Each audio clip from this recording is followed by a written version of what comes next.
What's up, guys? So in my Patreon exclusive Q&A from last week, I got a request to just walk through some Japanese to Japanese definitions on camera. And when I did that, I got a lot of good feedback, and kind of reflecting on it, I realized that actually that has the potential to be really useful. So I wanted to do a kind of in-depth version of that for you guys today. So I came up with a list of some both common and less common Japanese words from various parts of speech, and I'm just going to kind of walk through the definitions with you to hopefully give you an idea of how Japanese definitions tend to work, what all the different symbols mean, what the different dictionaries have in common, and also how they're different from each other, and so on. So one thing I want to say off the bat is that what I want you to pay attention to is how the more common and simple a word is, the more complicated the definition is. And this is just kind of how language tends to work, I think, is that the most common words, they're for very simple concepts, and it's actually quite difficult to succinctly describe a concept that is so simple. Whereas if you have a more kind of detailed concept, then, or more, specific nuanced idea, then you can use the simpler concepts to explain that concept quite easily. So that's something I want you guys to keep in mind, because when you try to make the monolingual transition, you might still be pretty early in the process of learning Japanese, so you might be looking up a lot of relatively common and simple words, and the definitions might just really overwhelm you because they'll be so abstract and monstrously long. But if you can keep in mind that as soon as you learn all of those common words and you start learning the more less common words, then things get radically easier, because a lot of the more advanced definitions, or the definitions of words that are less common, are just a single sentence, even like half a sentence, and that's it, and that's all you need to know. And so hopefully you'll be able to understand this firsthand after this video, and this can help you to keep from getting discouraged when you're facing those kind of monstrous definitions. So first of all, today I'm going to be using this program Colibri, which I've been using my entire time learning Japanese. It's a dictionary program that is pretty clunky because it was made like a really long time ago by some random Japanese person, but it allows you to view multiple Japanese dictionaries at the same time. And there are alternatives out there, but overall I still prefer this one over all of the alternatives. And so I still use this. I made a video a few years back about how to set this up with all the different dictionaries. So I'll just link that in the description if you don't yet have Colibri set up. But I highly recommend it. And in this video, I'm going to be showing you some features about Colibri you might not have known about. So first of all, one important feature I want to tell you guys about that I wish I knew about earlier is that right now I'm in the magnifying glass mode, right? Which is the normal searching mode when you're just searching for the definitions of words. But if you click on it, it changes to book mode. And if you click right here and you choose one of your dictionaries, then when you search, it's going to show you the equivalent of the back of the book, you could say. So right here, you can see that it's basically an index of all these different words.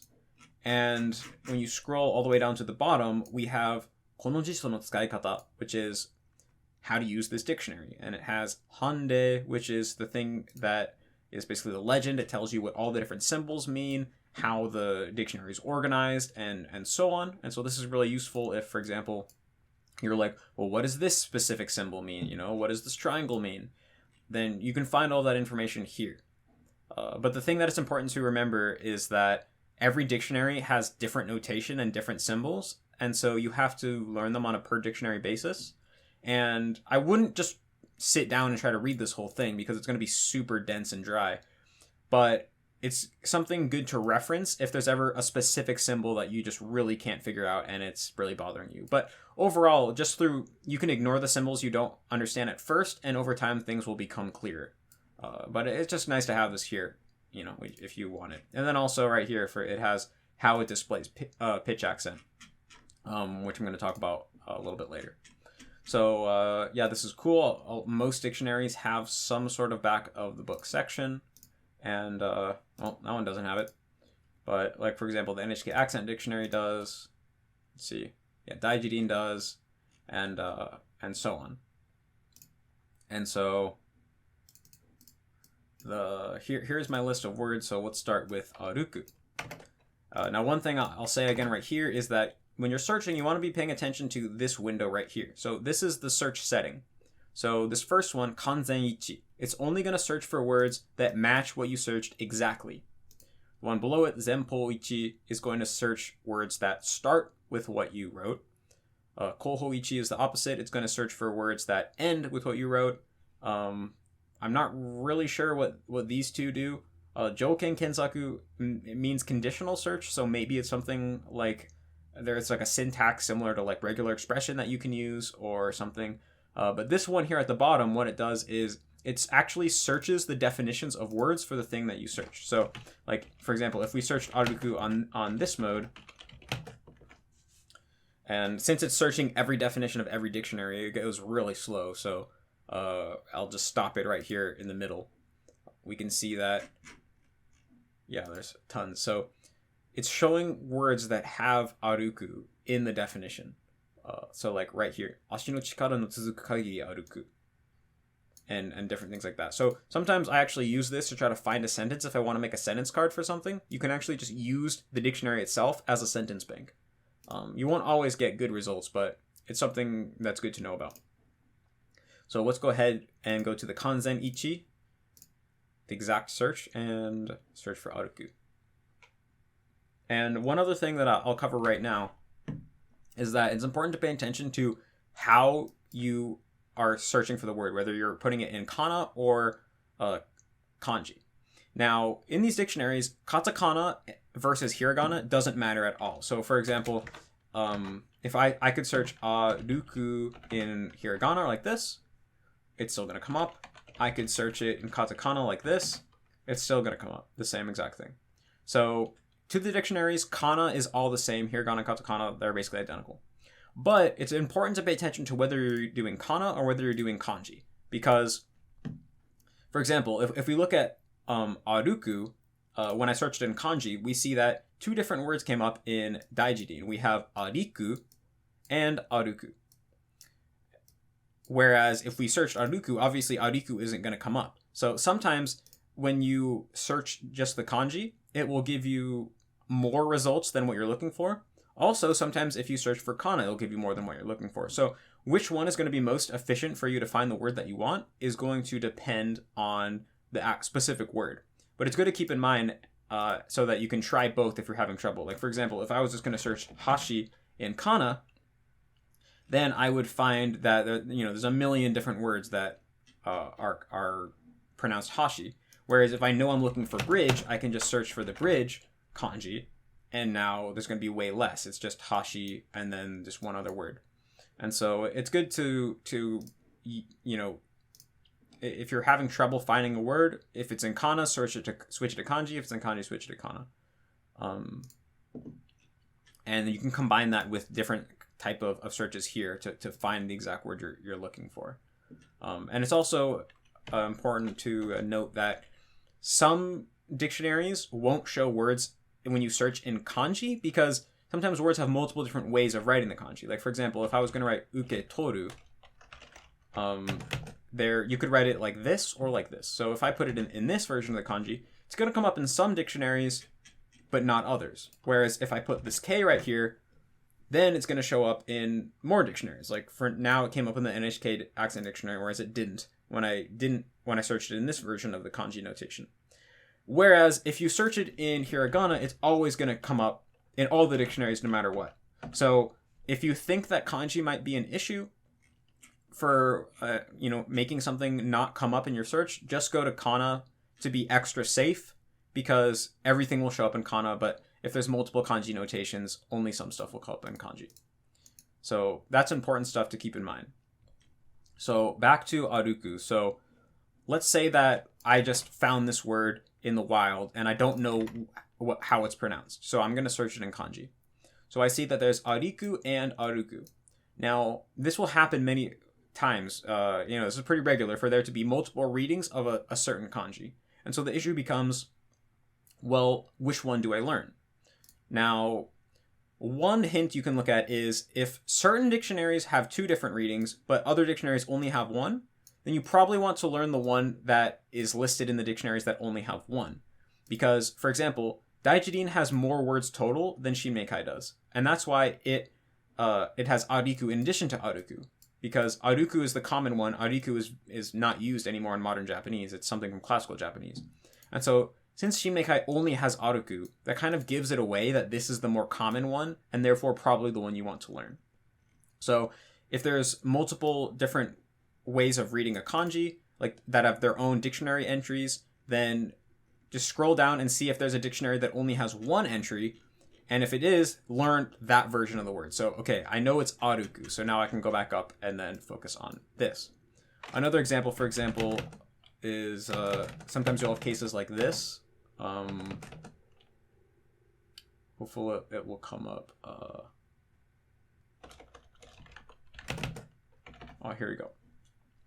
So sometimes there'll be entries where it's like this, where one word is the definition, and then the other word just says, look at this one. So we see here there's this word saka, and the definition is chatokashi. So tea and snacks. And then there's this other word, chaka, and the definition is just see here, and then it's just saka. So since you have two words, and one of them has the definition, and one of them says look at the other one, the one that has the definition is probably the more common one that you want to learn. And that kind of makes intuitive sense, right? Because that's why, they were choosing which one should we put the definition on, which one should we put the reference this. They put the definition on the more common one. So those are general principles. They're not always going to be 100% reliable, but those are just some good tricks you can keep in mind. Okay, so we know it's aruku. So let's actually take a look at the definition now. So aruku right here. This is the Kana pronunciation, or just the pronunciation. The 2 right here is the pitch accent. It means that the accent drop happens after the second mora, so it's aruku, just like it says right here. If you know the number, that's all you need to know for the pitch. You're getting just as much information here as you are here. And then we have how it's written in kanji. That's what these fat brackets are for most of the dictionaries, is that's how it's written in kanji. And then in parentheses, this is information about the part of speech and the type of conjugation. So this kanji right here is the do in doshi, which means verb. And aruku is a verb. This ka right here means that it conjugates along the ka row. So, the ka row is kakiku keko. And that means that aruku, all the part that changes is going to be changing along that kuro. So it's arukimasu, arukanai, aruko, arukenai, and stuff like that. So this cause, and then the go means that it's a godon verb, and that tells you the type of conjugation. And then this 4 in parentheses means that in classical Japanese it was a yodon verb, but you don't have to worry about that unless you're learning classical Japanese. So then we see that we have 5 different definitions, and then some extra information here at the bottom. So here it says 上代、歩行の意味では歩むが使われ、歩くは主に移動する意に用いられた. So it means that in Jodai, which roughly points to about a period in Japanese history around 1,500 years ago, when they wanted to use the meaning of walk, they would use the verb ayumu, and then aruku was used for traveling distances, basically, roughly, is like what it's saying. Or for just like movement in general. And so that this is just basically telling you about classical Japanese. So again, you don't really have to worry about that. It's more like kind of an etymological thing. And then here at the bottom, it tells you the potential form of the verb, arukeru.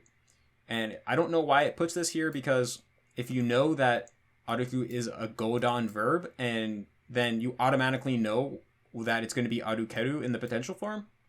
So it's kind of redundant. But I don't know, it does it anyway. So now let's take an actual look at the definition. So, 人や動物が普通の足取りで体を前方に移動させる、歩行する、歩む、駅まで歩く.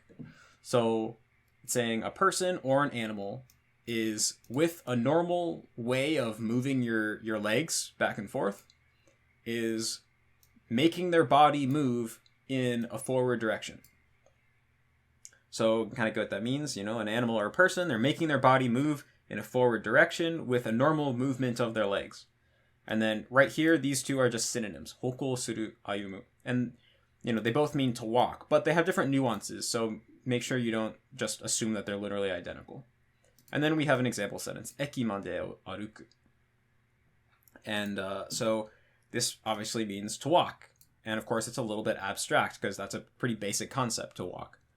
And then the second meaning is toho ya norimono de iku. Sekai no kakuchi o aruku. So it says, with walking or a vehicle, you go somewhere, to go. And so that is kind of abstract, but if we look at the definition, sekai no kakuchi o aruku, that actually gives us a better idea of what it really means, because it's saying basically to walk all over the world, or to travel all over the world. So this is basically a metaphorical meaning of the first one, where this literally means to walk, like putting your one leg in front of the other, where this just kind of means to travel in a broader sense. But I would think of it as a metaphor of the first meaning, and so that you have that image in your head of like, maybe if you say sekai no kakuchi aruku, you could have an image of your head of like some guy like walking on a big globe, like around the surface of the globe. That would be like my image of this. But it's just a metaphor that means to travel, to go, wide and far, right here. To go with either a vehicle or feet. And then here we have keika suru, susumu, ikiru. Majime ni jinsei o aruku. So this is an even more abstract metaphorical usage of the word that is saying to have time pass, or to move forward, to advance, to live. And then majime ni jinsei o aruku. So to walk your life seriously, or to live your life seriously. So this is kind of just using the verb to walk as a metaphor for living your life, right? So I would still think of this as just the original meaning being used in an abstract metaphorical way. It's going to help you grasp this more abstract meaning better and give you a good image for it.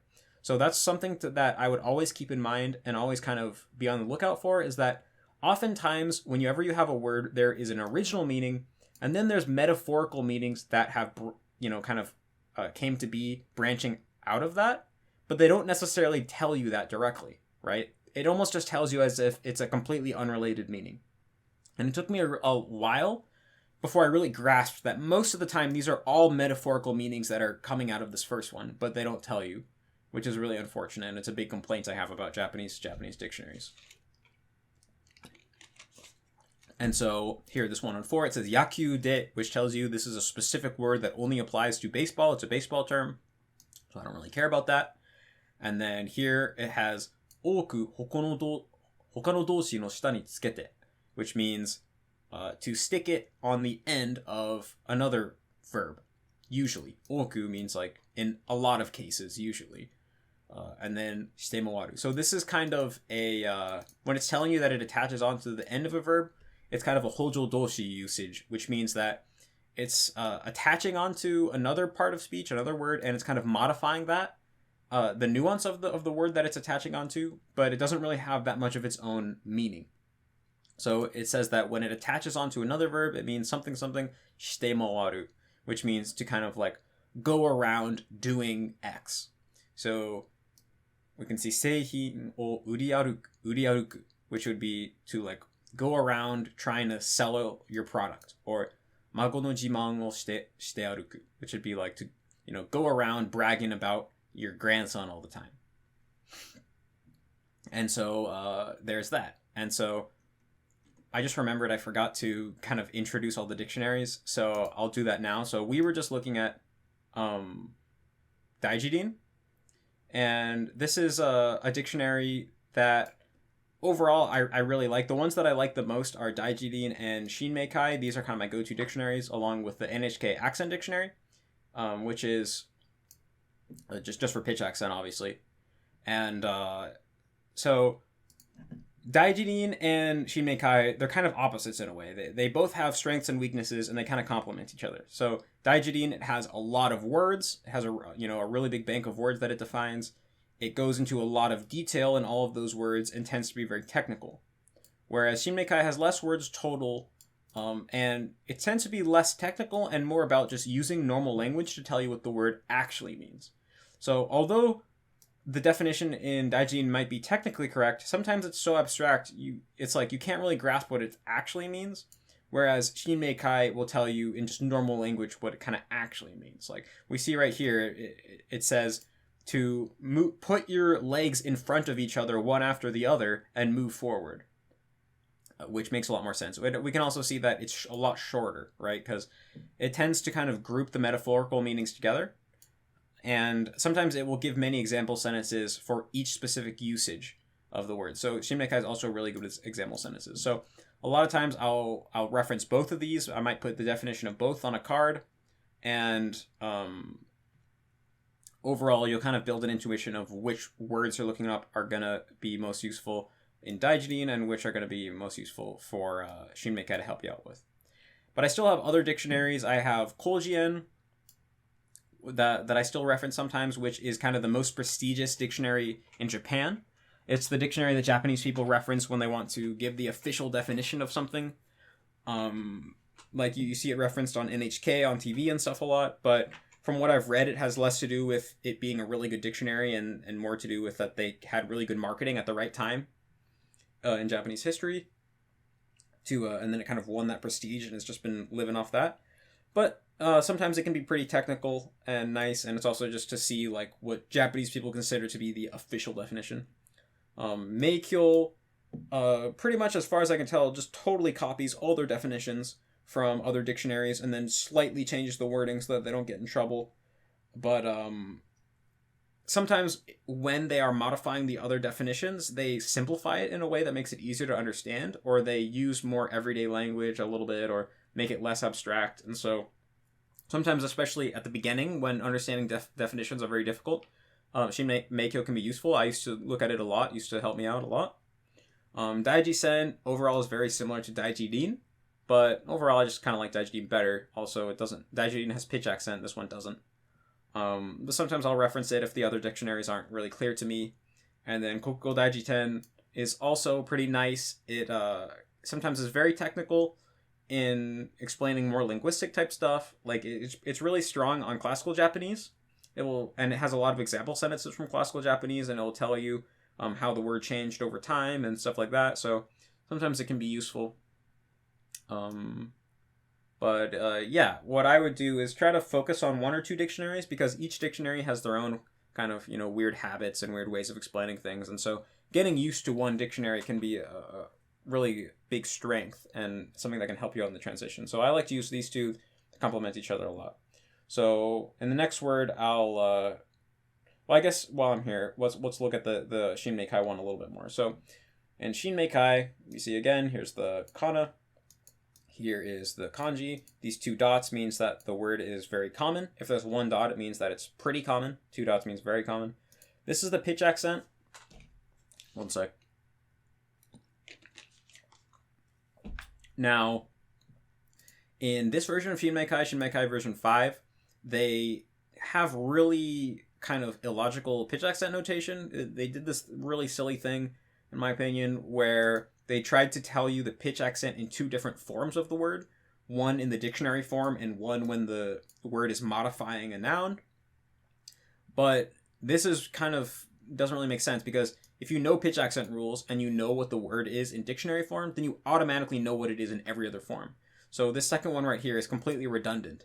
And also sometimes it makes less sense, because for example, if you look up a word like that's Heiban pitch accent, if you don't know about pitch accent, you don't really have to pay that much attention to it. Or not this one. I can't think of a good example. Sometimes it will say that it's it could say that it's 3 and 0, for example. When really, it's not that it could be 3 or could be 0. It's that in some situations it's 3 and sometimes it's 0, but it doesn't tell you when is which, and so it's confusing. Anyway, in the later versions of Shinmeikai, they realized that this type of notation was really silly, and they changed it to being the same way as Daijin, where they just tell you what it is in dictionary form. Same with the NHK. So all you have to pay attention to is the one after the colon, because that's what the word is in dictionary form, and that's the only one that really matters. So just ignore the first one. And then here, this G right here is for jidoshi, which means it's an intransitive verb. This means it's godan katsuyo, just like before. this right here is kind of just telling you the broad usage of the word. So, or like how the word is used grammatically. So it's doko o aruku, which means you use the word by having a place, o, and then aruku. And so these brackets right here, these squarish brackets, means it's kind of just adding extra detail to qualify the definition, but it's not strictly part of it. So if you wanted to, you could ignore the stuff in the brackets and just say, okay, 足を交互に前に出して進む. So you're putting your legs forward one after the other and moving forward. But then if you look at the qualifier, it says, at 常にいずれかのかかとを地につけた状態で. So at all times, at least one of the heels of your feet are on the ground. So I think that's the technical definition of walking versus running, is that when you're running, there's a moment where neither of your feet are on the ground, whereas when you're walking, one foot is always touching the ground at all times. And so it's kind of saying that, like, in a state where at least the heel of at least one of your feet are always on the ground, you are walking. And then here it says kogo dewa. So kogo, if you look at it, right, it's the wide meaning of the word, which kind of means the more broad meaning or the metaphorical meaning. And then it has what we were talking about before, where it says 乗り物を使っての移動や何かをして回ることを重さす. So omo means it can also be used, because sasu means that it's pointing towards that, which basically means it means that. So it's saying it can mean 乗り物を使っての移動. So movement using a vehicle, or 何かをして回る. So that was the other one where it's like, or like you're going around doing something. So you can see it's much lighter on the metaphorical meanings, but that's not in every definition. Kind of tends to be on this one. So let's go to a word that is a little more less common now. So tsubashiru. So we can see that it didn't come up in Daiichi, and this is what I was talking about before. So since it didn't come up in Daiichi, I'm going to try putting it in Kana and seeing if that makes it come up. And it did. So yeah, that's kind of what I was talking about at the beginning of the video. So we can see that it's tsubashiru. Pitch accent is on the fourth mora. It's a verb that conjugates along the ra gyo, the ra row of the Kana chart. It's goran katsuyo. And then right here it's saying tsuki hashiru no ten. So this means that the word ten, it means it's like tenzuru, which means it transitioned basically from one word to another. So it means that basically it comes from this word. So originally there was this word tsuki hashiru, and that word evolved into this one tsubashiru, which basically is just changing the way it sounds, right? So basically tsuki hashiru is a compound verb of tsuku and hashiru, and then that compound verb, the tsuki became a small tsu, and the ha became a pa, because that makes it like sound more fun to pronounce. Tsubashiru, it's like more power, and that's how the word came from. So it tells you right here that the word is coming from this. It's like a little etymological note, and the definition is ikio yoku hashiru, mashigura ni susumu. So super simple. So it's saying to run with a lot of energy, or to run straight forward with a lot of energy, right? So ikiyoi yoku. So ikiyoi is like your power, your vigor, your energy. And it's saying yoku, is yoi, good, in the Daisuki. So it's saying with a lot of vigor, with good vigor, with a lot of energy, you are running. And then mashigura means to, like, you're doing something with like a lot of intensity without doing anything else. So like I said, hagashii ikiyoi de mokuteki ni mukatte susundeiku. So with, again, ikiyoi, with intense, with hagashi means like super intense. So like with intense vigor, you are facing your goal and moving forward. So you're like running towards your goal with great vigor. So tsubashiru, it just means like, to run quickly or run with vigor towards something. And then we have the example sentence, kousoku douro tsubashiru. So to like run really fast down the highway. So because hashiru can also be used with cars, not just humans. So it's like you're like speeding down the highway. Or wakime mo furazu ni tsubashiru. So like to just run towards something without without looking towards the side, which is a Japanese way of saying like you're very focused on your goal with no distractions. Because wakime means to look towards the side, and so you're not looking towards the side at all. You're only looking. It's like you have your eye on the goal. You're not deviating from that at all. And we can look at the Shinmeikai definition too. 東京などでの方言。自分でも止めることができないくらい速い勢いで走る. That's a really cool definition that is like a little more down to earth. So it's interesting. Here it's saying it's actually a Tokyo dialect, which means that's different from just Hyojungo or like standard language. So it means that, okay, it's actually like slang from Tokyo almost. Only this dictionary is pretty old, so I'm pretty sure now it's like pretty widespread all over Japan probably, but. And this means so again, this is the qualifier. So if you just look at the definition part, it says 速い勢いで走る. So to run with fast vigor, fast energy. And then it says like to the point that you're not even able to stop yourself. So your energy, your intensity is so high that you can't even stop yourself if you wanted to. 自分でも止めることができないくらい. So that's like a more intuitive way to understand what it means. Then it just says 自動車が突っ走る悪の道を突っ走る. And then since this is an easy one, we can look at some other definitions. So onbin. So this is onbin means a sound change. So this is what it's saying at the beginning of the Daiichi. Tsuki hashiru no onbin means it's a sound change of tsuki hashiru.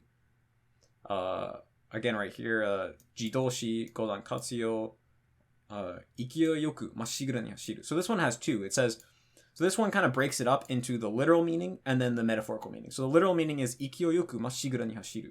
So to run forward with a lot of energy. And then the metaphorical meaning is mukomizu ni koudou susumeru.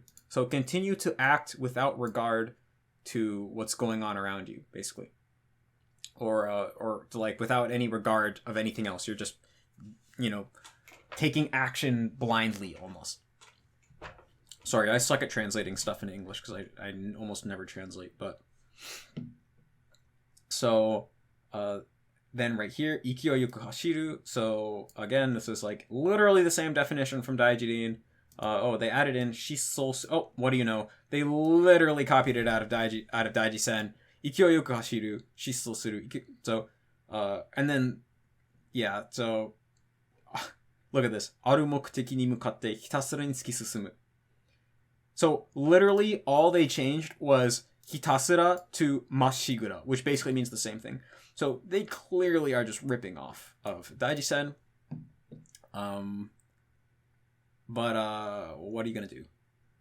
And, yeah, so this one too. So, hey, it's exactly the same one here. Kyoyoku hashiru, shisosuru. So, you're gonna start seeing this pattern where all the dictionaries kind of say very similar things. They all kind of tend to copy each other. But normally trusty old Shinmeikai won't do that, so that's kind of cool. So that's verbs. Now let's take a look at adjectives. Okay, so again, we can see it can be nikui, warui. So here we can see, in Shinmeikai it's just warui, which means we're probably looking for a warui. So let's just look at warui. So this is an e adjective, or what's known as a keiyoshi in Japanese. Many definitions here. So we see, warui, pitch accent is on the second mora. This right here, kei, or katachi, it's for keiyoshi, which means adjective. And then this bun right here, it stands for bungo, which means classical Japanese grammar. And it's telling you that in classical Japanese, it was a ku adjective because there's only one type of e adjective in modern Japanese, but there was actually two different types of e adjectives in classical Japanese, ku and the ku adjectives and shu adjectives. And you have to know which one is which. And so it's telling you it was a ku adjective and it was warushi. So this was the dictionary form of it in classical Japanese, was warushi instead of warui. But of course, you don't have to pay attention to this if you're not studying classical Japanese. And then this is cool. So even though it gives you 15 specific meanings, it's telling you right off the bat, nozomashiku nai joutai o hiroku yugo.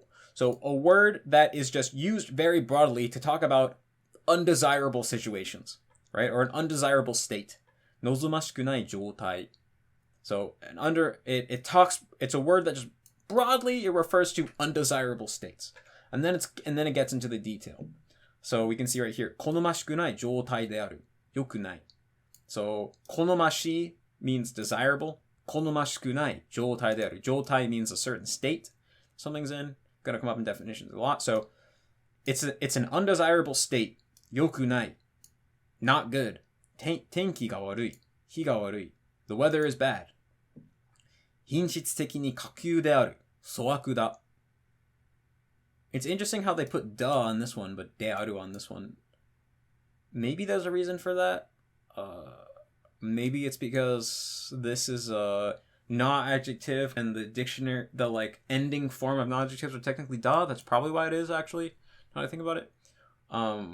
But anyway, you don't really have to worry about that. But so 品質的に下級である. So 品質 means quality. Teki means has to do with. So concerning the quality of something, kakyu means it's like low, like low rank, basically. So it's like very low when it comes to quality, very low quality. And then this is kind of a synonym, soaku, low quality. And so tsukuri ga warui hako. So a box that is built badly. So like a crappy box. Biteki ni ototteiru, minikui. So biteki means having to do with beauty. Otoru means to be inferior. So having to do with beauty, you are inferior. Ugly. So it means ugly. Koe ga warui. So you have an ugly voice. Kiryou ga warui. Kiryou means face. You have an ugly face. 能力的に劣っている。劣等だ. So having to do with your ability. 能力 is ability. So 能力的に劣っている. Having to do with an ability, you are inferior. You suck. Basically, that's what this means. So, 頭が悪い. You have a bad head, which means that you're stupid. 物覚えが悪い. You're bad at learning. 出来が悪い. It just basically means like the quality of something is bad. It just means bad. 身分、家柄が低い. 経済的に恵まれない. So your status or standings in society or your family, the class of your family is low. Economically, you are not negumareteru. How do you translate that? You are not lucky, cherished. No, there's a word for this. You're not blessed, lucky. Be blessed. Okay, it's kind of hard to translate word, but basically you're not one of the lucky ones economically. You're not very well off. So sodachi ga warui. So the circumstances you grew up in were bad. Mazu warui kurashi. So a bad day-to-day life, like you're barely getting by. And then right here, this is good to mention. So whenever you have dash something like this, it's an actual quote from an actual book. And a lot of times, the quote will be from something in classical Japanese, and you won't even have a chance of understanding it. So, Makura no Soshi is like a really famous work of writing that was written in the Heian period. It was actually like the diary of this one woman in the Heian period, and that was written over 1,000 years ago. So, you're not going to be able to understand this if you just know normal Japanese. And so, like, I'm looking at this like, what? Like, mekite, I don't know how to read that. Waruki ie no mono to wa miezu.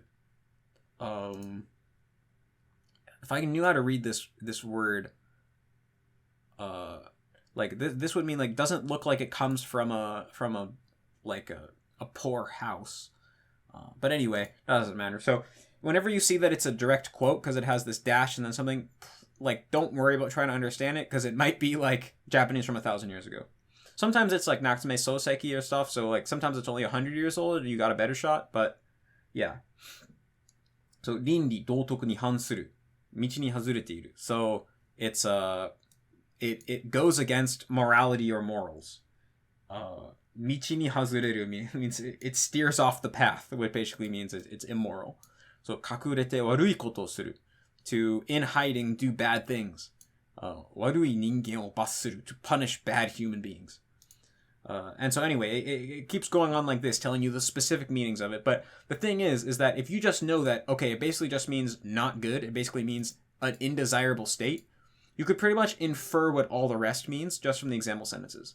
So basic adjectives will kind of have that quality. Or like also, if you looked up yoi, right, which is the opposite of warui, it means good. It's going to have a million different specific meanings, but it's also just generally, it means good, right? It means like a state that you want. And then there's specific meanings. So you don't really have to worry about all the specific ones if you, unless you like enjoy reading definitions like me. But anyway, right here at the bottom, we have hase, which means words that came out of this word. So we see like blank, blank, garu. So waru, garu. So that's another phrase that means something else. Waru ge, waru sa. So it's just saying, hey, there are these other common usages that come out of combining this word with other parts of speech.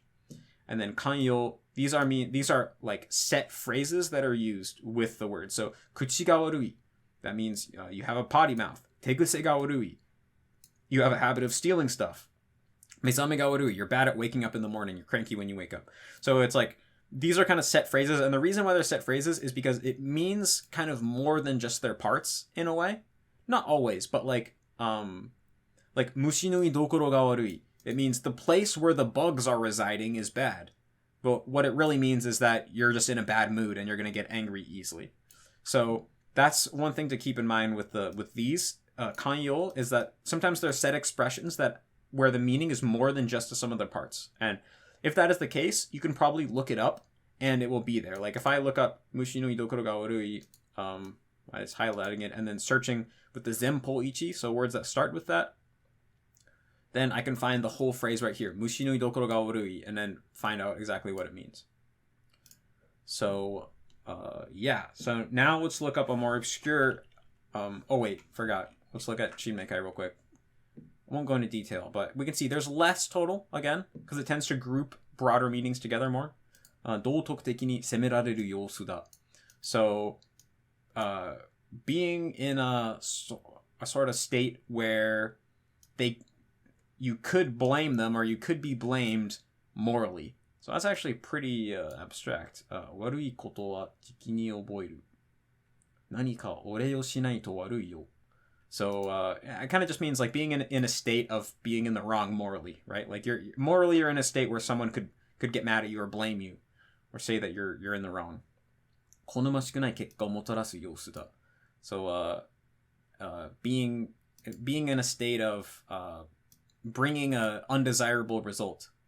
So karada ni warui. So it's bad for your body. It's not good for you. Which, so if you said like fast food wa karada ni warui.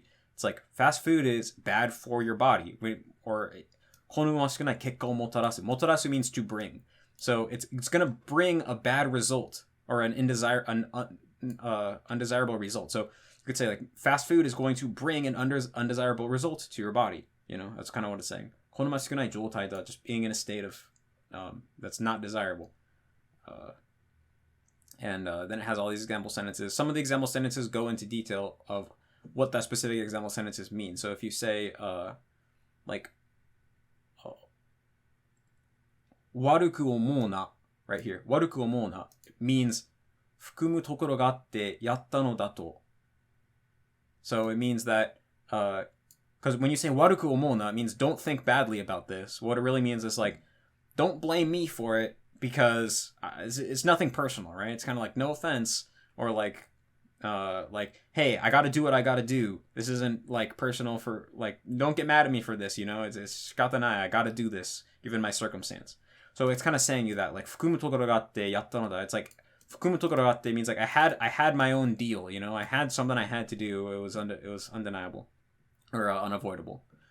Yeah. So then just take a quick scan of these. So here we have some information about classical Japanese, bunch of meanings again, lot of meanings in this one, huge.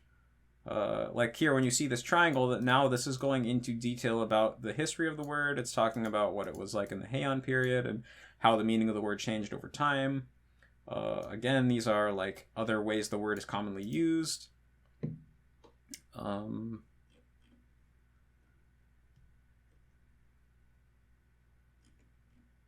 So, yeah. So now let's take a look at a little bit more obscure one. So, waru ga shikoi.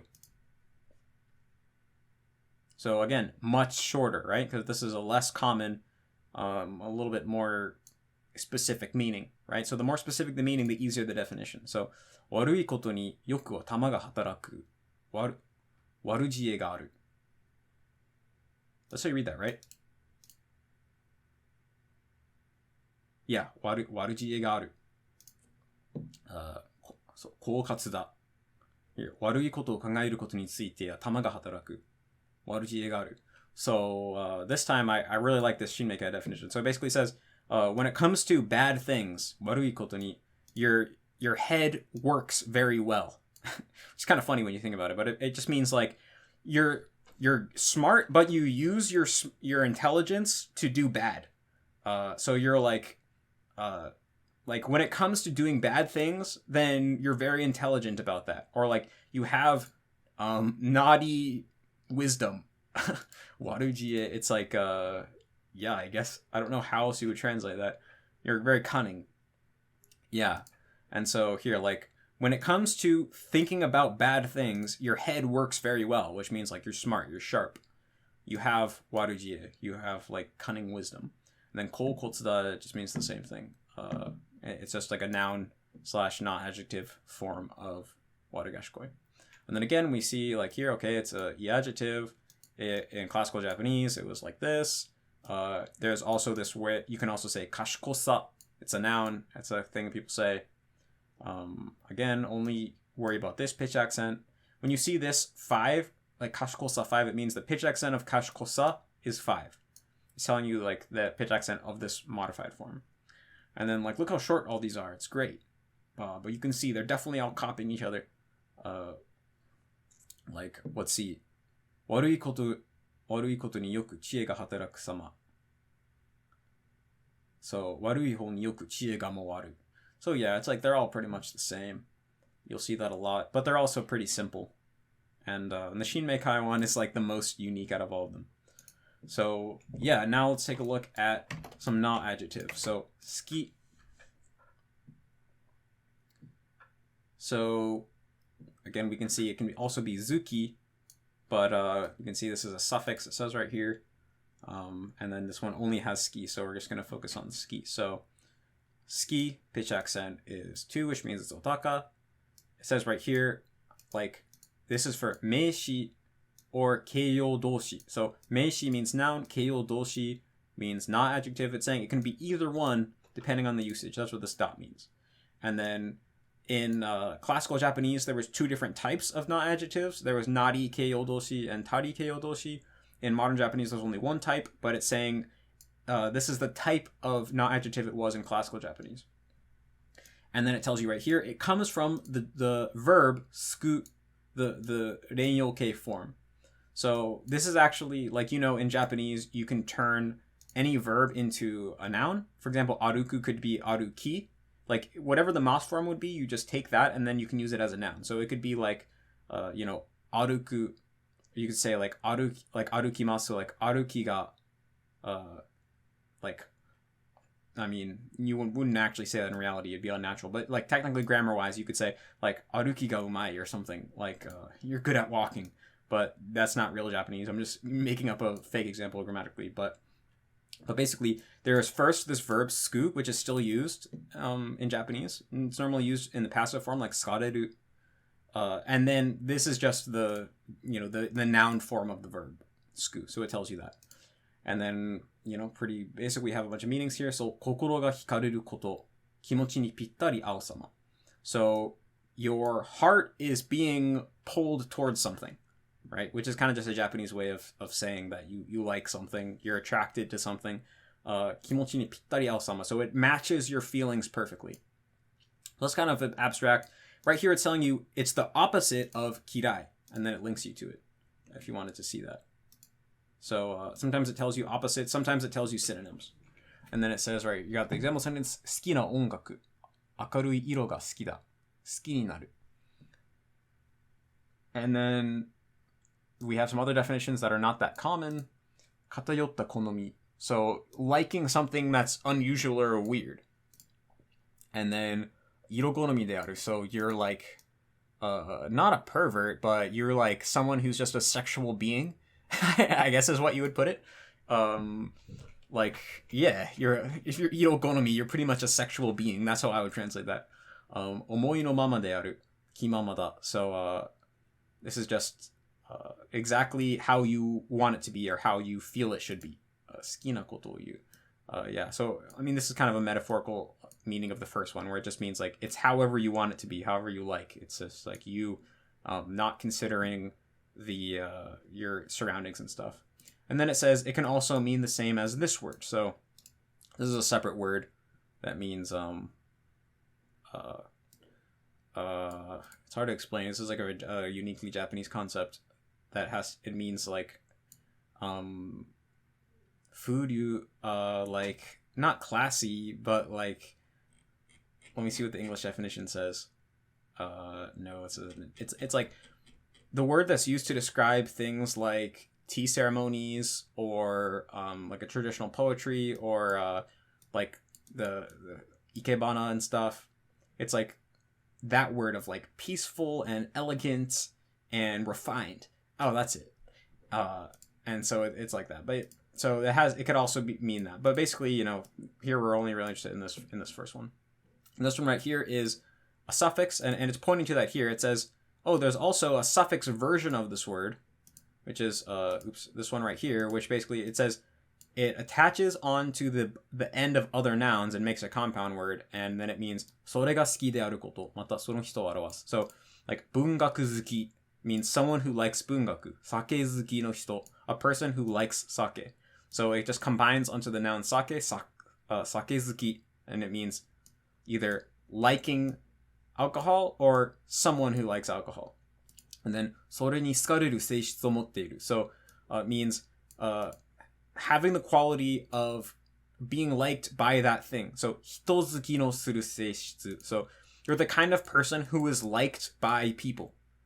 Or 女好きのする容貌. So like a face or a physical appearance that is liked by women, or that is attractive to women, is what it would mean. So let's take a look at Shinmeikai one. Again, it's really common. And then, so instead of saying that it's a not adjective or a noun, it's saying nani nani na, nani nani ni. So if it was nani nani na, then you know it's a not adjective, right? Suki na hito. But if it was ni, then it would be a noun, right? Like suki ni naru. Then it's being used as a noun. So instead it just tells you the usage. And then again, it says it comes from the verb suku. And then again here, it's the opposite of kirai. It can mean 理屈抜きに相手に心を引きつけられる様子. So this is cool. It adds this 理屈抜きに, which means without any logic. So with logic set aside, your heart is pulled towards someone, to someone.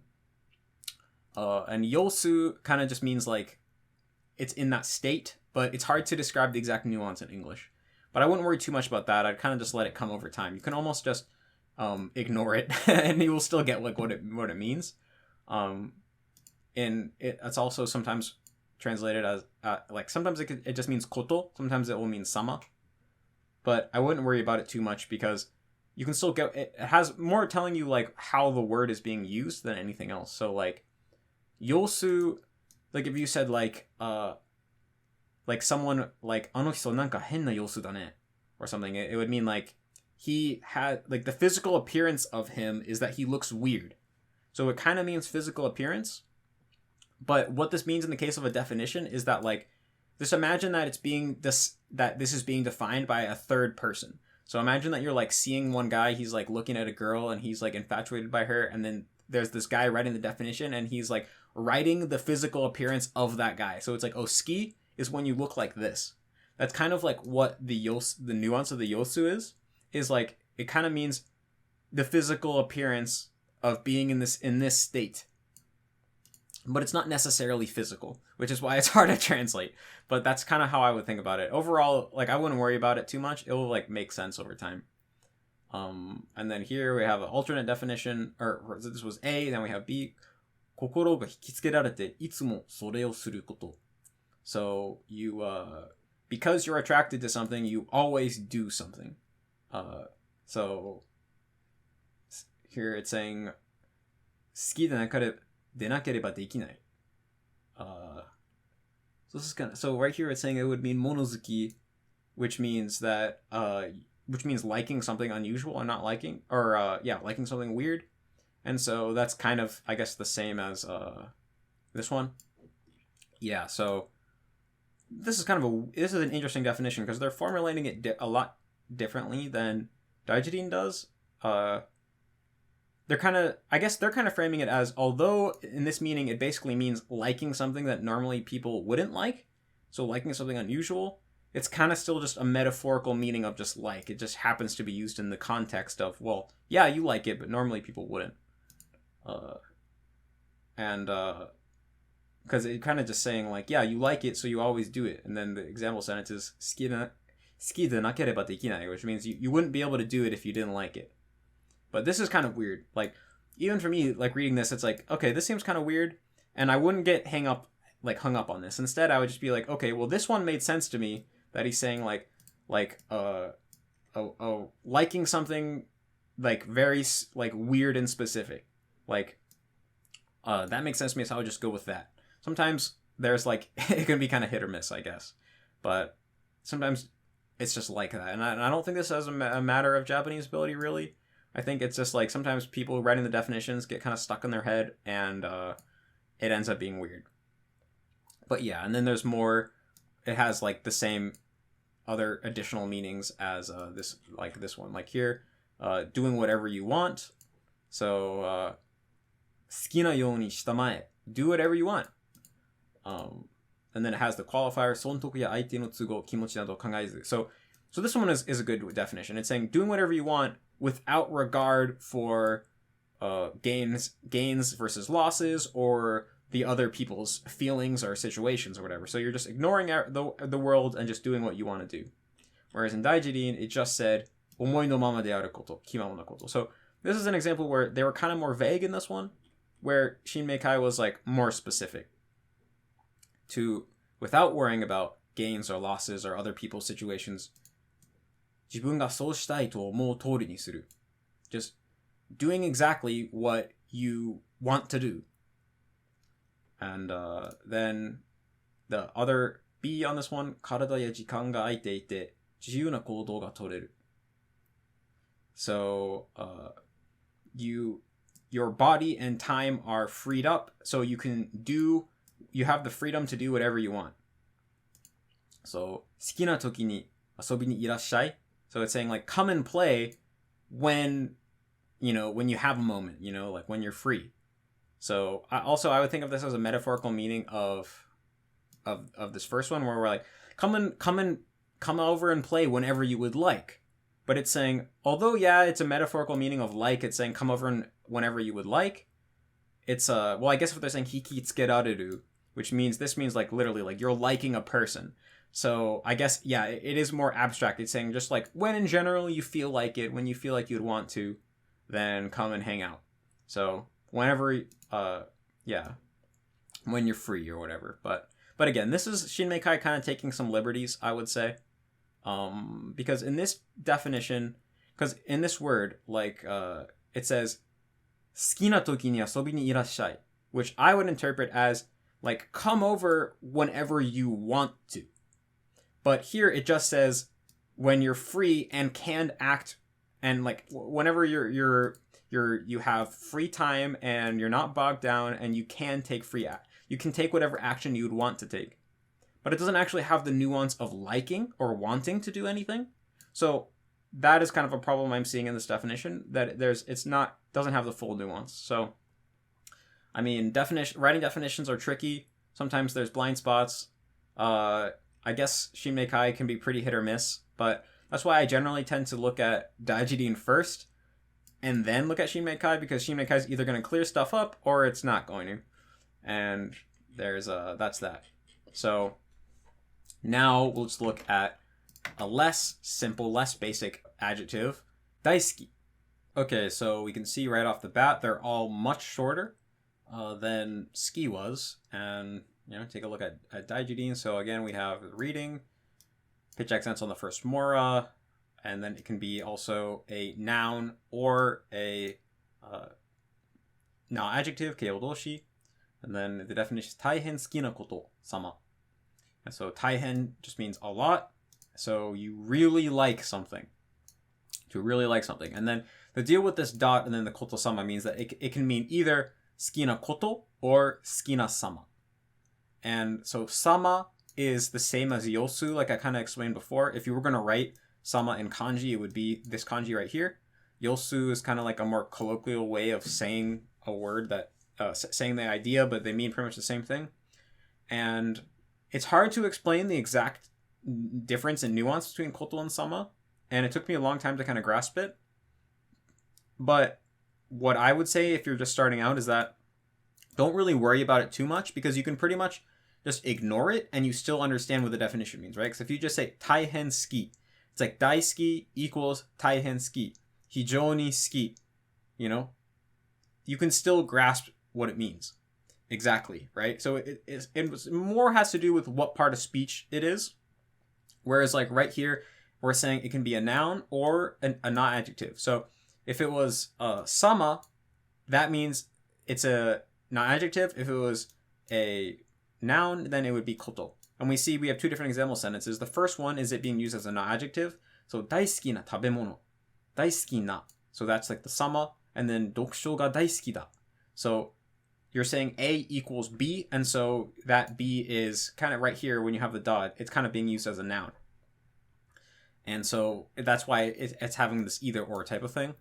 But I wouldn't worry too much about the exact nuance of that, because it'll kind of just come over time and you can still get what that means without it. But what I would keep in mind is that koto and sama has more to do with the part of speech. If it's koto, then it has more to do with it being like a noun or a verb, whereas sama has more to do with it being like a description or a state normally. And like here, it's like telling you the difference between the two usages. So you'll kind of grasp it over time. So now let's take a look at some auxiliary verbs. So my list is in a really weird order. I don't know why. I think I was just trying to think of all the different parts of speech, and so the list is in the order that I thought of those. Probably should have organized them, but basically, auxiliary verbs is a grammatical concept that exists in the way that Japanese people think about the Japanese, the language of the grammar of the Japanese language, but it doesn't really exist in the way that Japanese is taught to foreigners. So a lot of you guys watching this video, you probably might have never heard of the concept of a jodoshi or an auxiliary verb. But basically, you don't have to worry about it too much. But the idea is that what auxiliary verbs are to Japanese people is they're basically like conjugating particles. So you know that particles are things that attach onto words and they add meaning to them, right? Like you have wa, ga, and ni, and o, and all this stuff, right? So there's also what are called auxiliary verbs that are kind of conjugating version of those that attach onto things like adjectives, verbs, and other parts of speech, and they function similar to a particle except they conjugate. So for example, if you have like when you turn a verb into passive or potential or past tense, the thing that is doing that is all an auxiliary verb. So if you said like taberu, taberareru, that rareru is actually called an auxiliary verb, and you can actually look it up in the dictionary.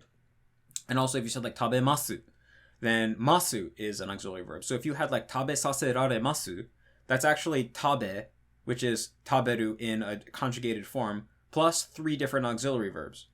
And you can look each of those up, and they have their own part of, like, they have their own conjugation and everything. And so I'm not going to go through this whole thing, but I just wanted to show you that you can look up grammar in the Japanese dictionary if you know what to search for. And you'll kind of figure this out over time, like how to search for things so that you can definitely find it. But here it's saying rareru. This is short for jodoshi, which means auxiliary verb. Here is the conjugation. So in Japanese grammar, there are things that conjugate into 6 different forms. And this is telling you the 6 forms in the order. They're always listed in the same order, the 6 different conjugation forms. And it's telling you that this is the conjugation. And so, for example, when another auxiliary verb attaches onto an auxiliary verb, that's going to be in nenyoke, which is the second one. And so if it was the ending form, which is going to be the third one, then that means it would be like tabesaser or taberareru, right? But if you wanted to say taberareta and you wanted to add in ta, then you would use this form. So you see, okay, it's tabe, rare, ta. And so you know, why is it rare and not like rarereta, because that's what it says right here. So you can look that up here in the dictionary, how things conjugate. And then it's telling you all the things it can mean. So it's saying it can mean that the verb happens spontaneously, that it's passive, that it's potential, or that it's honorific. Or actually, no, this is saying, well, this is the modern Japanese form, kogoke, of the classical Japanese auxiliary verb this, which means this. And then then it tells you what it means. It can mean passive, potential, spontaneous, or honorific. And I don't know, they should teach you that all in the textbook. I don't know how much they actually do. And then it's saying this is its conjugation, because just like verbs have conjugation, auxiliary verbs have conjugation.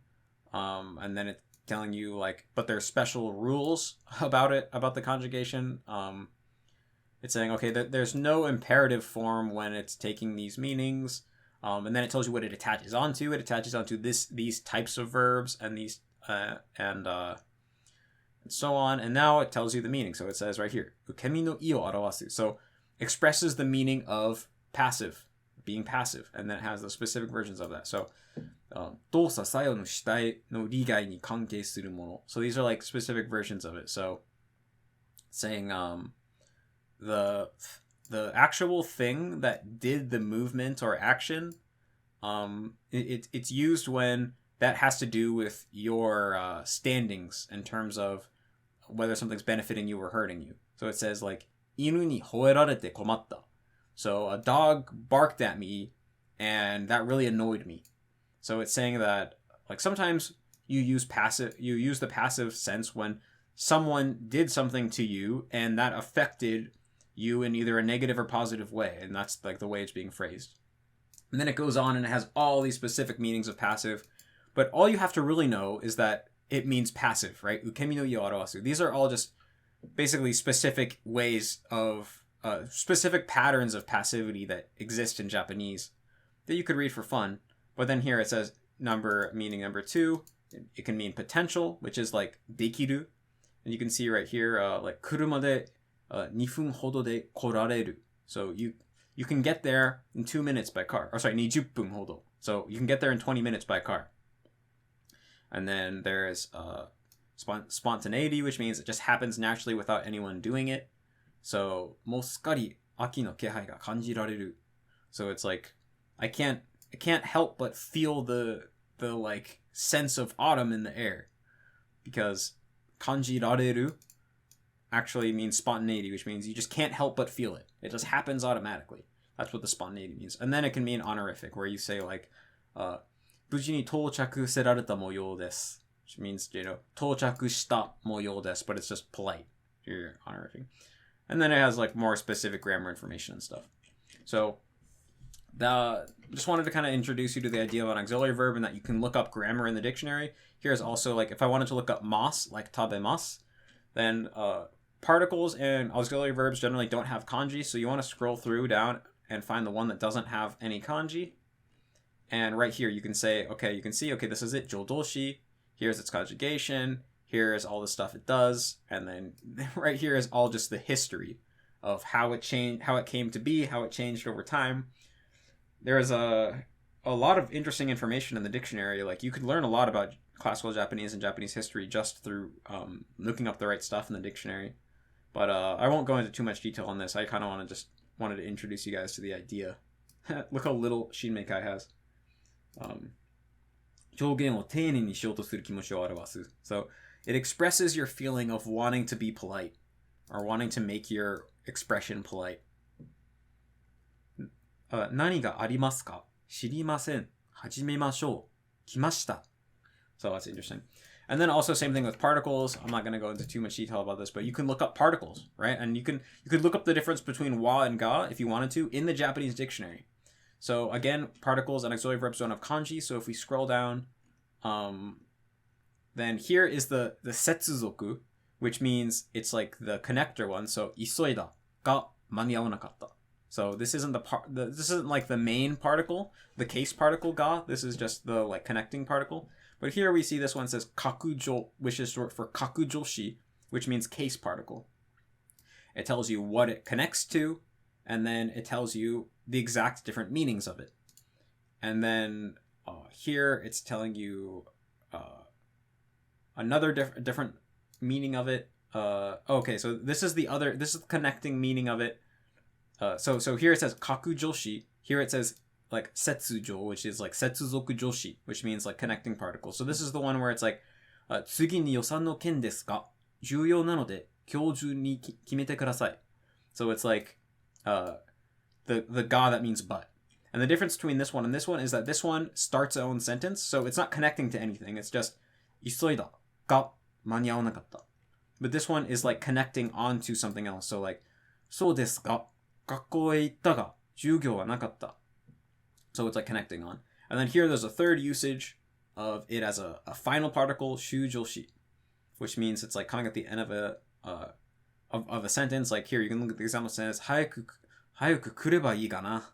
合格するといいかな. It's kind of like this thing that like middle-aged people use, or they use it a lot in kansei. So このバカ者めが. So you can see there's three main usage of it. The case particle one would be this one. You can have all the meanings of it here. You could look up wa after and then compare it. So yeah, I just wanted to show you guys how much stuff is in the dictionary because they're very comprehensive when it comes to defining everything. And here I had another one, koso, but yeah, this is already getting super long. So let's move on to nouns. So here is a really basic noun, inu, which means dog, right? So, it's not even that bad. So you can see, okay, here is what it means, or here's the pronunciation. It can have two different kanji, and then there's two different meanings, meaning one and meaning two. So meaning one says the pitch accent is two. It's a noun, meishi, and now it has like the scientific like explanation of like, I don't even know how much of the second read. Shoku niku moku 犬科の哺乳類、狼を家畜化した動物と考えられている。よく人になれ、万用、愛玩用、狩猟用、警察用、労役用などに広く飼育される。品種が多く、大きさ、色、形なども様々である。Okay, that actually wasn't bad at all. So it's saying, I mean, this very first part is like the science part, where it's like, it's like a carnivore, like these are like the like way of organizing things in the animal kingdom. So like moku is like a certain division of sorting animals, and then ka is a smaller one. So it's like carnivore division, dog division, and then this means mammal. So like a mammal in the carnivore division of the dog division of animals. So I wouldn't know how to explain this in English because I'm like not good at biology. But it's like the specific moku is like the broader way of sorting animals, and then there's like the smaller one, and there's even smaller ones, I think. So. And then it says, it's an animal that is thought to be, that is thought to have come about through, what's it called? Domesticating wolves. And then it says they really like people. They're very friendly to people. And then they're used for guarding things, for pets, for hunting. The police use them. Sometimes they're used to work. And, for all these purposes, like they're raised by man for all of these wide range of purposes. It says there's many different types, and the size, color, and shape, or like look, physical appearance are various between all the different types. So, I mean, it's probably going to still be better to just look it up, like just learn that it means dog. But it's still kind of cool to read, like, oh, cool, so that's how they define it. Like, that makes sense. But since noun is like since inu is a noun that refers to a kind of like a physical object, then they're not really telling you what the word means. They're just trying to point you in the direction of the actual concept. Whereas, like, Daisuki, they can be more technical and like, no, it means that you ski it a lot. But they can't really tell you exactly what a dog means because a dog is just a physical thing and they're trying to point you in that direction. So nouns are probably, it's okay to deviate from being strict about looking things up monolingually when it comes to nouns because like the dictionary is just limited, right? Like there's so many things where if you just look at the English or you just look at a picture, then you're going to get a better idea of it. So I wouldn't get too caught up. But anyway, just to keep going. So there's a second meaning where it says hiyuteki ni, which actually means metaphorically.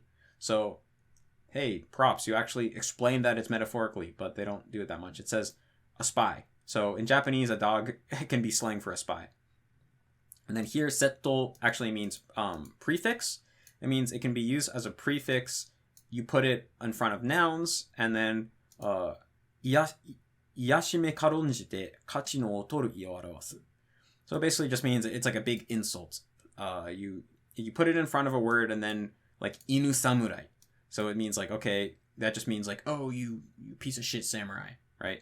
Nite hinaru mono no i o arawasu. So nite hinaru means something that looks very similar on the surface, but actually is fundamentally totally different.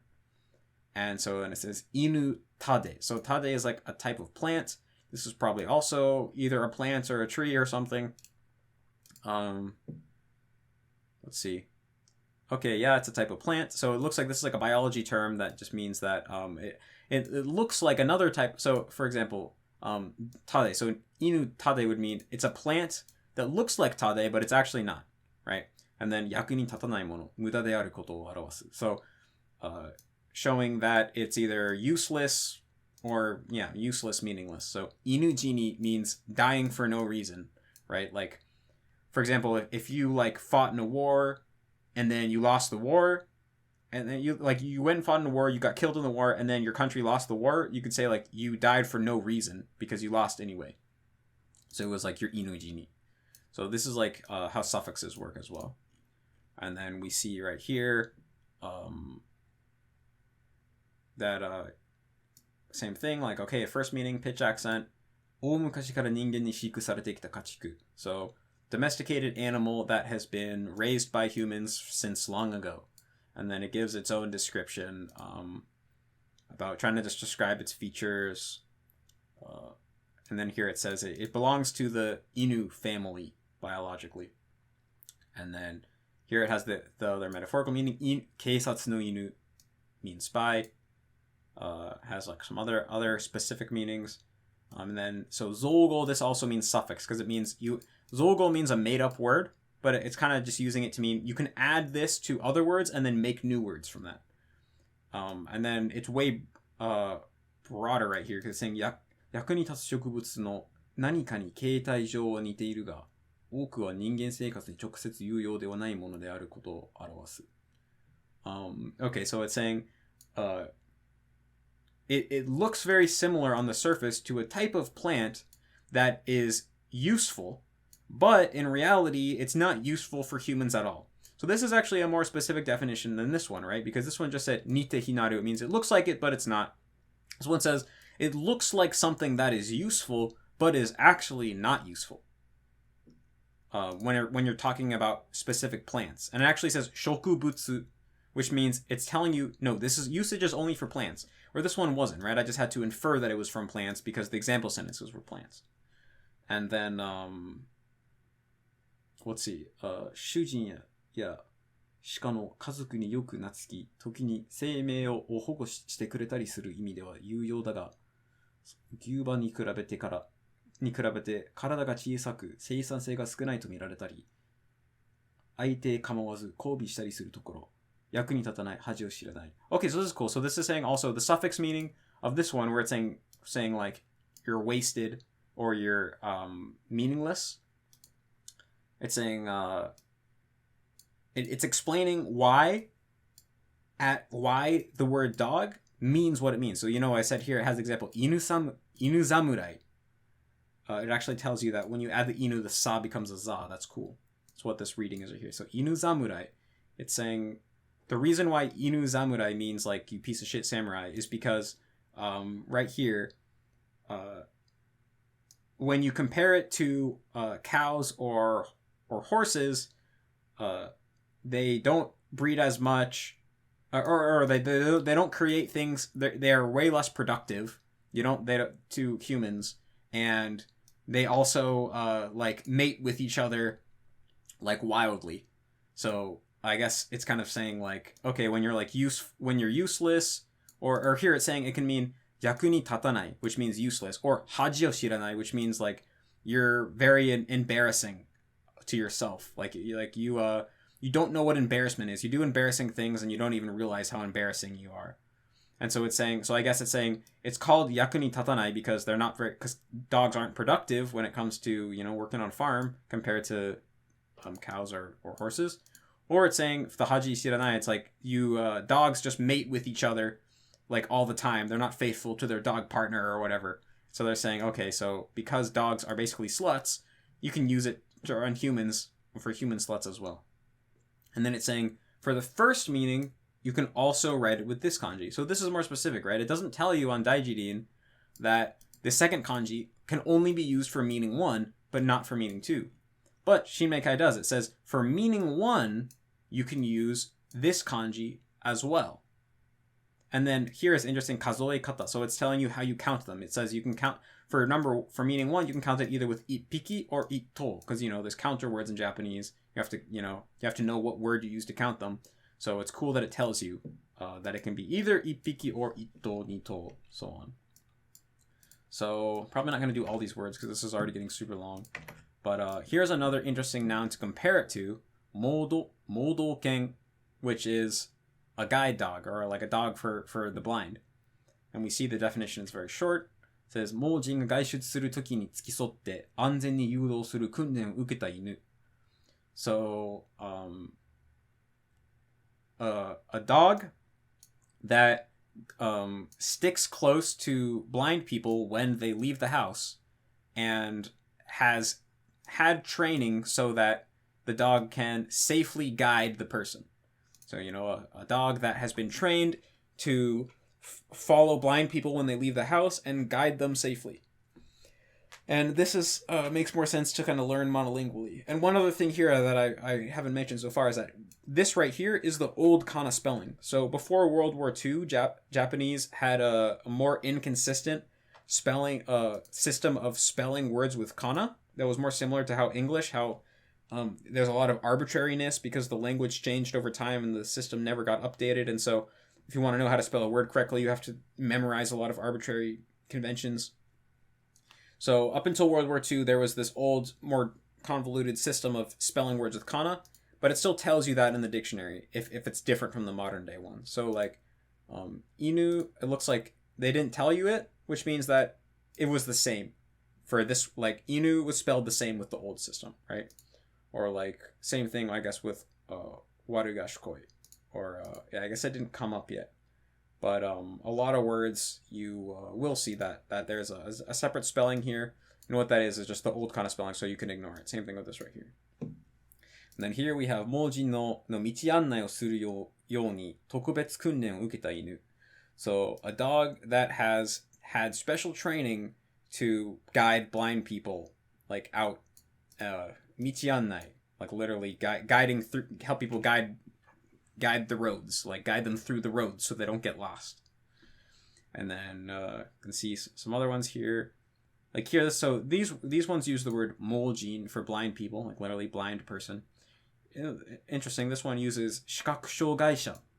So person with a vision deficit, which sounds more modern and politically correct than moljin, because moljin kind of has a nuance of, you know, being like less of a person than a healthy person. And look, this one looks like it has some extra information. Here it says, 人は犬につけたハーネスの取っ手を掴んで歩行する. So it's saying, you stick this thing on the dog called a harness. Oh, a harness. I see. Like, there's a word for it in Japanese that's not in the dictionary. This bugs me when like there's a word in a definition and it's not in the dictionary. It's like, why are you using a word in your definition that you didn't define? Like, that always bugs me. And it's like, dowa, okay, so it looks like it's a super specific dog word. It's not really a normal word. Oh, I'd never seen it. So, but anyway, so there's people, like the person grabs onto the handle of the harness, which they stick on the dog. So it's telling you how does the blind dog guide the person. And then here it tells you the type of dog that they normally use. So it's like, Kenshi wa Labrador Retriever.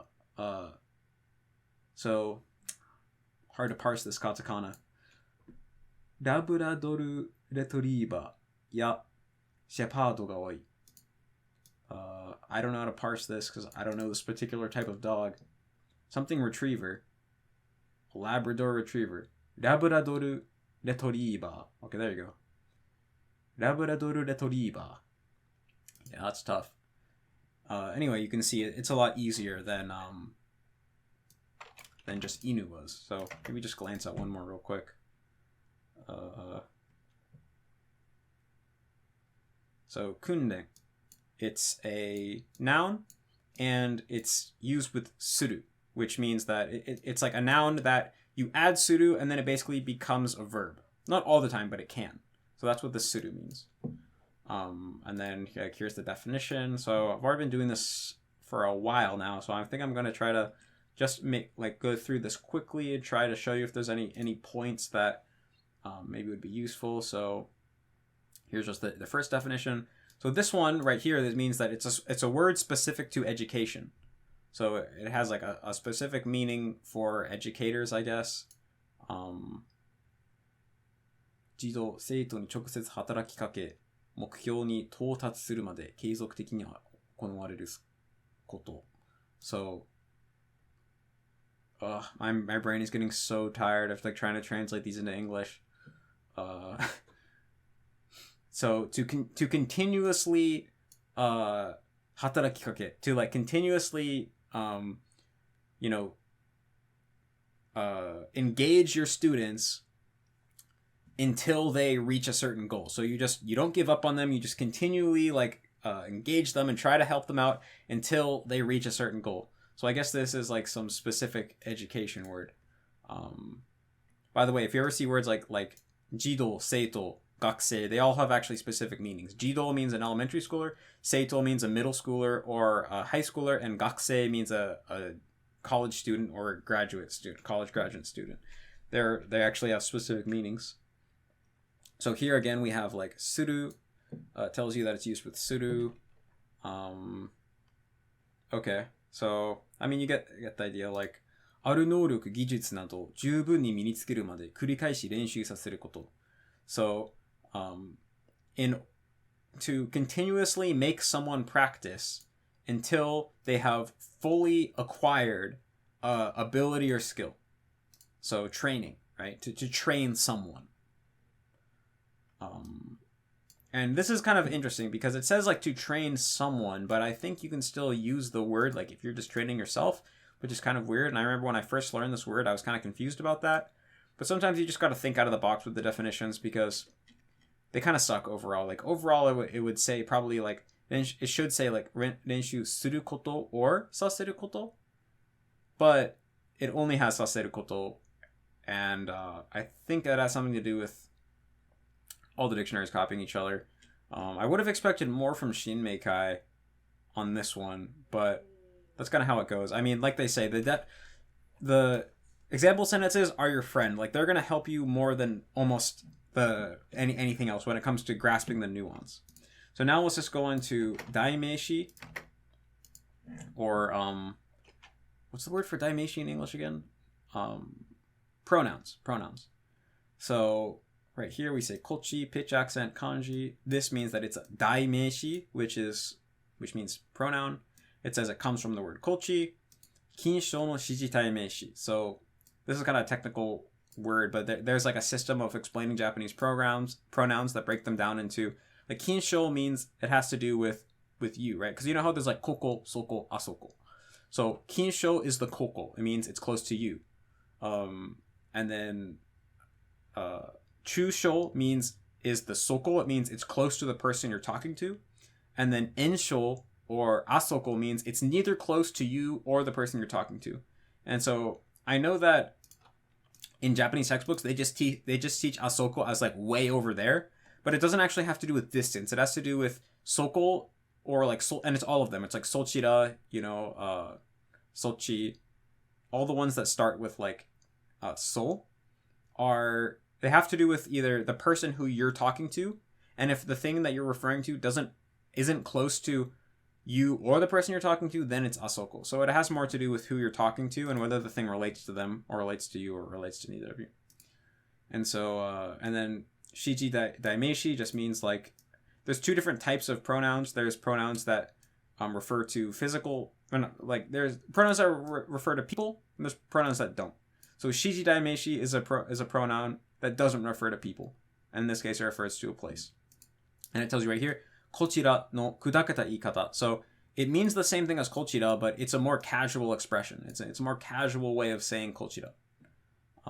And then this one too, it says, so meaning one is the meaning of kochira, the first meaning of kochira, more casual. Meaning two is the second meaning of kochira, more casual. So sometimes it's weird that they do this, but it's like, you know, if you look up kochira, then I guess it's also going to have two meanings. Yeah, it has two meanings. I guess this one is more fleshed. I mean, this one's shorter because it's just saying, oh, well, it's just this one. So this is the fleshed out version. And then I get seeing right here, like, so, hanashite no iru, aruiwa, sore ni chikai houkou hougaku wo sasu. So, it's, hanashite is the person talking, so it means this word refers to, direction, that is close to that is either like the direction of the speaker or close to the direction of the speaker. It refers to a direction close to or that is like the direction of the speaker. And so, yeah, and so now if we also looked at a jin daimeishi, so a pronoun that refers to a person, so you're going to end up looking up a lot of these, right? So again, we have the kanji, or reading, pitch accent, kanji, daimeishi, and it says ichi ninsho. So this means first person pronoun. Ni ninsho is second person pronoun, san ninsho is third person pronoun. So there's a million first person pronouns in Japanese, and so you're going to end up looking up a lot of these. So it says, 男子が自らをへりくだって言う語、主として武士が用いた. So it means, so boys, so it's a first person pronoun that boys do when they want to refer to themselves humbly. Mostly samurai used it, or I mean, a bushi isn't exactly a samurai, but I don't know how to say bushi in English. And then it has watashi ware, but those aren't that useful because you already know that it's a first person pronoun and it has its unique nuance. So this is like if you watch a samurai movie, they might use sesha as watashi because this is like the one that samurai used to use. And so it tells you okay, it's a first person pronoun, but who would use it? And here it tells you mukashi, so a long time ago, aru chi ni aru hito, so someone of a certain status, tatoeba, for example, bushi, a samurai, or a doctor, would use to mean themselves. And it was also a humble expression. So it puts yourself down in order to relatively put up whoever you're talking to. So if we looked up watashi, you can see there's a million different ways to read this. Wow, look at that. All the different ways of reading atashi or watashi. Atai, atakshi, atashi, ashi, ate, shi, wai, washi, watai, watakshi, watashi, wachiki, washi, wachi, wate. So here's what watashi. See, it comes from watakushi, and this is kinsei iko no go. So it's a word that came into being after this period in Japanese history, which is, I guess, was like the modern period. I'm kind of rusty on exactly which period in history is what, but kinsei, I guess, probably a few hundred years ago. Early modern. There you go. And then ichi ninsho. Watakushi yori mo uchitoketa ba de mochiru. So first person pronoun, it's a little bit more formal or more casual than watakushi. Right now, it's the ishininsha toshite motomo futsu no go de. So it's the most normal word to be used as a first person pronoun, and it's used by both men and women. Danjo tomo ni mochiru. And then it says back in the modern period, it was used mostly by women, and men never used it. So yeah, so those are some pronouns. Now let's just look at a kandoshi, which is like an interjection. So even things like like all those things that you might not even think of as a word, they're a word and they're in the dictionary. Sometimes they even have kanji, like has kanji and a pitch accent. So you can see like this kan is for kandoshi. Like for example, this fuku is for fukushi. I'm gonna get to in a second, but it means like wa naritaku nai. It's just like how you can say koyu koto, that ko. You can also say soyu koto or ayu koto, right? Just how I explained before. So this is the which refers to neither you or the person that you're talking to, a third person. It's like the third person one. But anyway, we're looking for the kandoshi, which is like an interjection. So it says 強く感動したり驚いたりするときに発する語. So a word that you say when you are very moved or very surprised. いい気分だ. びっくりした. 肯定承諾の意を表す語. So it means a word that expresses the meaning of 肯定 of validation or agreement, you could say. これ貸してくれないか? Or 貸してくれないかな? いいよ. So it's just like, yeah. 人に呼びかける語. So a word that you use to like get someone's attention, to call out at someone. 待ちたまえ. Hey, wait. 相槌を打ったり、生返事をしたりするときに発する語. So a word that you say when just to respond to the person you're talking to, or to like give a lazy response. いいとも. わかったよ. So these are kind of things where you don't even need to look up because you can kind of just grasp them naturally through immersion, like very easily. But it's still interesting to look up, and sometimes they have kanji, even though Japanese people probably wouldn't know these kanji. So setsuzokushi. So we saw setsuzokushi a little bit before with the ga, but again, it's just another part of speech that it will say right here. Like, okay, here's the kanji. It says right here setsuzoku for setsuzokushi. And it'll explain how it's used. So it says, 前に述べたことや相手の判断と対立する事柄を話した時などに用いる。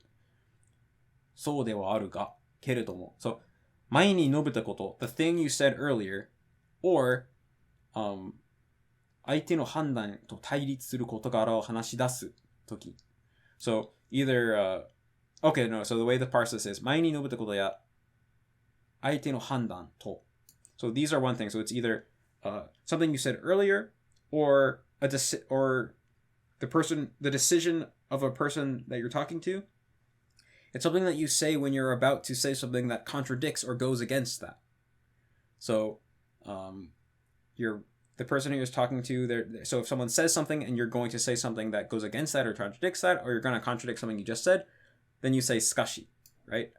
And you can look at the example sentences like 天気は悪い. しかし出発する. So the weather is bad, but we will still leave and take off. So it's saying you're going against the thing that you just said. 前に述べたこと. So you're going against the thing that you just said, because you would think if the weather was bad, then you wouldn't leave, but you're going to leave anyway. So it's going against that, and that's why it says と対立する事柄を話し出すとき. And here's one with that's a conversation. 絶対彼が犯人だ. Wait, 犯人. I think it's 犯人. 絶対彼が犯人だ. しかし、証拠はあるか? So, this time someone says, it was definitely him who did it. He's definitely the guy who committed the crime. Then it's like, but, is there any evidence? So, he's saying 絶対, so it's definitely him. And you're saying, but is there evidence? So you're kind of going against what he said. So, that's how, I mean, it's a very intuitive thing to grasp. You don't really have to look this type of stuff up, but it's interesting to see that it is actually defined in the definition. And so, most setsuzokushi are either going to be, like, the opposite would be soshite, right? Where it's going to say, it's something that goes along with what you just said and adds to it. So, just real quick, let's look at an adverb. So, here it says motto, and then this fuku is for fukushi, which means adverb. And a lot of these will be pretty easy. So we see 今まで以上に, so even more than it was up until now. Even more. So もっと欲しい, I want more. See, and then here at その上に, さらに. Oh, it's not in Shinmeikai? That's interesting. You would think it would be, but anyway, so that's, it means more. So up until now, more than that. So more than it was up until now. And so now just I touched on a suffix with the dog, right? Because with inu, you saw that it could be used as a suffix that means, shitty or indecent. And so I'll just go over, prefix. I said suffix. I think I said suffix this whole time, I think. I meant prefix, right? Because it's coming before the word, right? Inu zamurai. Like, you piece of shit samurai. So now I'll go over a suffix real quick. So here on jaku, we can see that there's two different meanings. Just like for inu, it can be either a noun, which in case it would just mean yowai koto, just weak, or it can be a suffix, setsubigo, in which case it would mean 数量を表す名詞について端数を切り上げた数字であることを表す足らず. So it attaches onto nouns that represent a numerical value and shows that the numerical value is actually a number that has been rounded up. So hasu means a number that isn't quite big enough to reach the unit, so it's like if you're talking about like you have like 6.7 and like the 0.7 is the hasu, because we're going in units of even numbers, then that's the kind of the leftover. And so you're saying you're rounding, kiriageru means to round up in math, so you're rounding up a number to the next unit. So basically it just means that whatever jaku is attaching onto, it attaches onto a number in some way, and that number is in reality the reality is that it's a little bit smaller. So for example, if you had 2ヶ月弱, it means a little bit less than 2 months. It means 2 months is the rounded up number. In reality, maybe it was only 1.75 months, and they rounded it up. So it's interesting how they explain it in kind of a math way, because I always just thought of jaku as like it means less than, a little bit less than, but they explain it technically. It's the round. It expresses that the number has been rounded up from the actual technical reality, which is interesting. But so that's how suffix works. It just tells you that it's a suffix, and then the meaning's on. I'm pretty sure I said that inu was a suffix when it's actually a prefix, but they work the same.